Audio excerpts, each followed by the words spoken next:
नाशिक न्यायव्यवस्थेच्या इतिहासातील अत्यंत ऐतिहासिक क्षणाचा साक्षीदार होण्याचा सन्मान आज लाभला।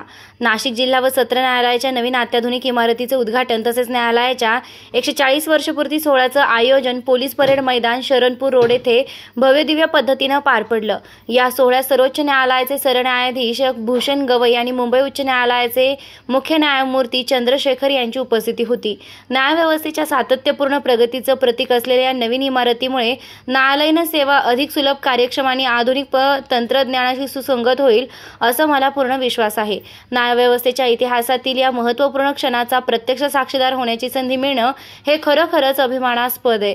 140 वर्षांच्या गौरवशाली परंपरेचा वारसा आणि आधुनिक न्याय सुविधांचा उभारणीचा हा संगम निश्चितच नाशिकच्या न्यायालयीन इतिहासात सुवर्णाक्षरांनी नोंदवला जाईल यात शंका नाही। उच्च न्यायालयाने अनेक मान्यवर न्यायमूर्ती, न्यायव्यवस्थेमधील अधिकारी आणि विधिज्ञ यावेळी उपस्थित होते।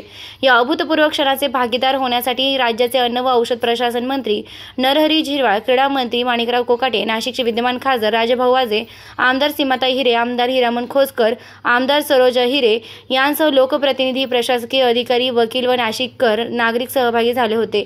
निर्भीड रणरागिणी न्यूजसाठी योगेश घोलप, नाशिक।